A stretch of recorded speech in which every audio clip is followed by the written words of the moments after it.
In fact, it is universally acknowledged that SME is the main segment which is contributing to the GDP, employment, and the entrepreneurship. If we take case of any advanced economy, more than 60% of their GDP is coming from MSME segment. Countries like Germany, where entrepreneurship in MSME segment is amounting to almost around 97%. If we compare with China, where 75% of the total employment is coming from MSME segment, 99% of the entrepreneurs, they are in MSME segment, and 60% of the GDP is coming from this sector. Japan, where about 4.69 million MSME units are there 70% of the employment is coming from MSME segment. 99.7% of the entrepreneurs are in MSME segment, and 57% of the GDP is coming from this sector.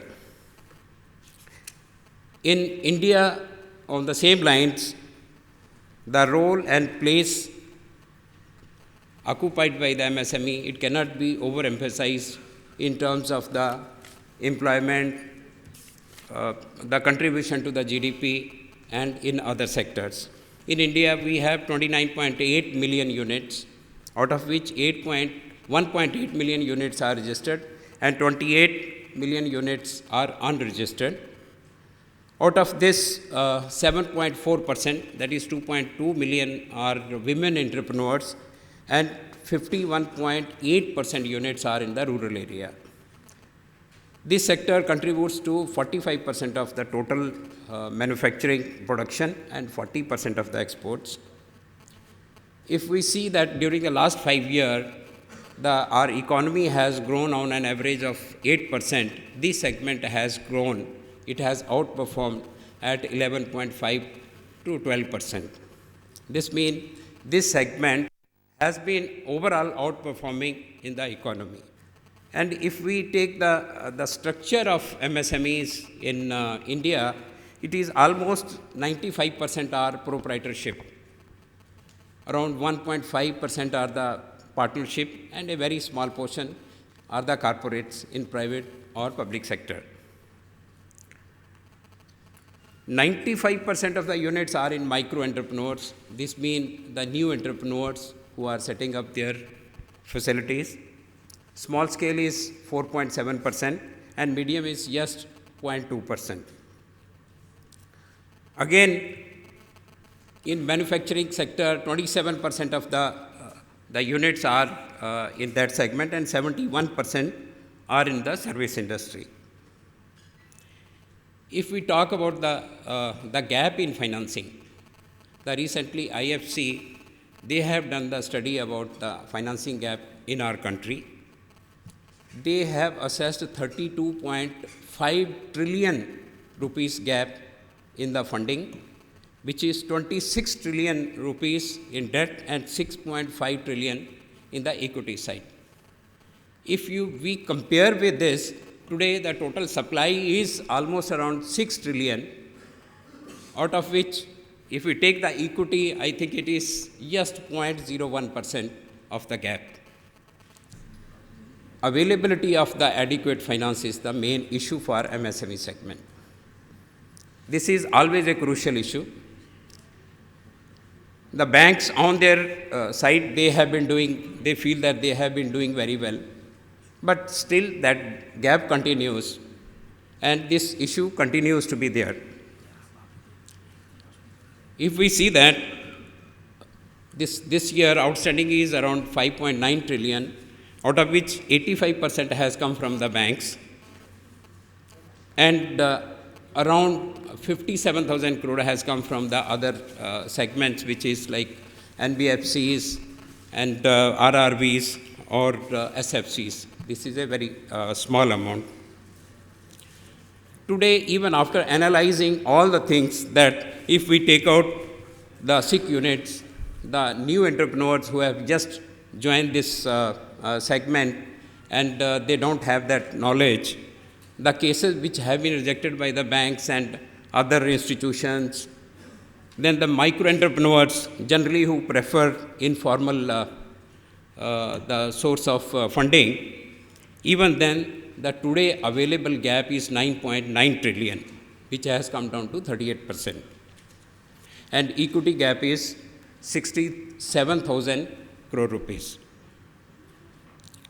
This gap, in fact, if we take the overall view, 93% of our entrepreneurs, they are not getting any finance from the formal source.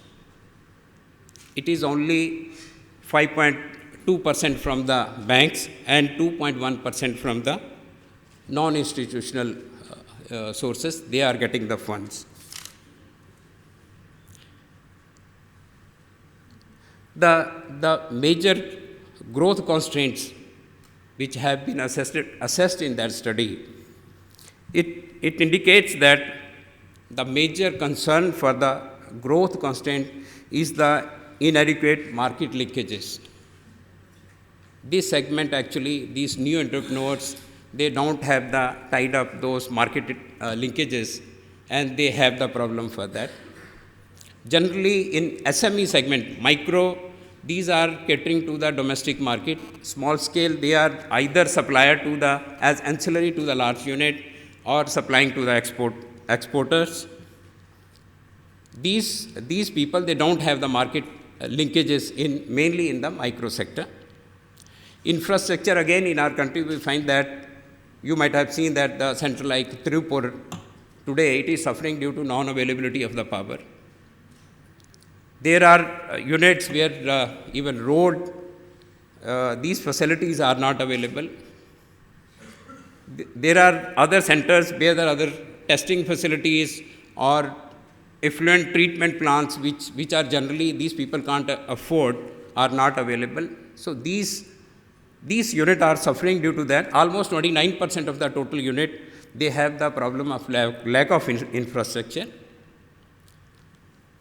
Inadequate finance is around 28%. Lack of managerial competencies around 24%. This again, we see that in small units, these are the family-run units, and the lack of managerial capabilities exist in those cases. There is no proper knowledge, no professionalism. Obsolete technology, again, one side we are moving towards the innovations, other side obsolete technology is almost around 22%, the reason for that. Another challenges faced are suboptimal quality standards, the sickness of the units. When any economy, they have some problem, they have the stress.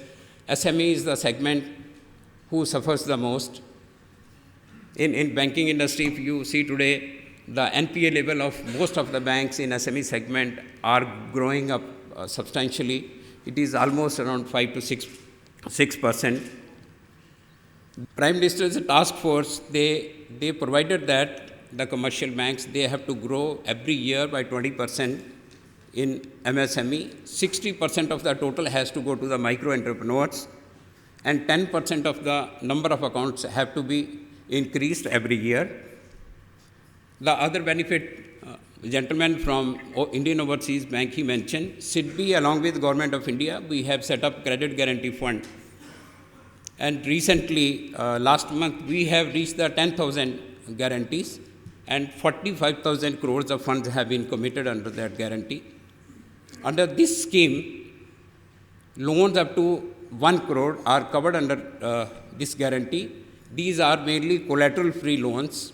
Loan up to 10 lakhs are totally collateral-free and no guarantee to be given.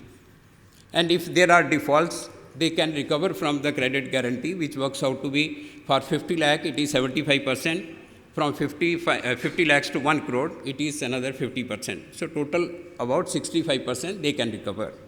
Another initiative is that there was a complaint from the associations and small entrepreneurs that the banks, they don't accept the application, or even if they accept, they don't acknowledge the application, as these are generally either not treated or delayed. Reserve Bank has come out with a circular that all the banks, they have to give acknowledgement of all the application so that a proper track would be maintained.